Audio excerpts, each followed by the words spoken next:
আসসালামু আলাইকুম রহমতুল্লাহ বরকাত।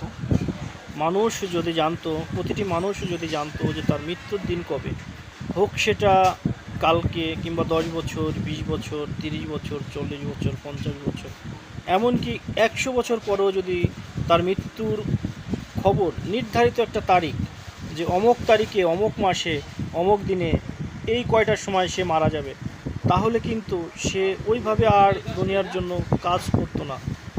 সে কিন্তু যে ভাবতো যে আমি তো মরেই যাব। এখনও কিন্তু সবাই জানে যে আমি মরে যাব, কিন্তু কেউ জানে না সে কবে মারা যাবে। সেটা কালকে মারা যাবে কিংবা 50 বছর পরে মারা যাবে। ধরেন সে 50 বছর পরে, এমনি কালকেই সে মারা যাবে, কিন্তু আজকেও সে স্বপ্ন দেখে যে আমি এটা করব, ওটা করব, মানে অনেক স্বপ্ন দেখে, কিন্তু সে কালকেও মারা যেতে পারে। আল্লাহ কি মহান! আল্লাহ কি মহান যে মানুষকে জানায়নি যে তুমি কবে মারা যাবা, তাই মানুষ স্বপ্ন নিয়ে বাঁচে।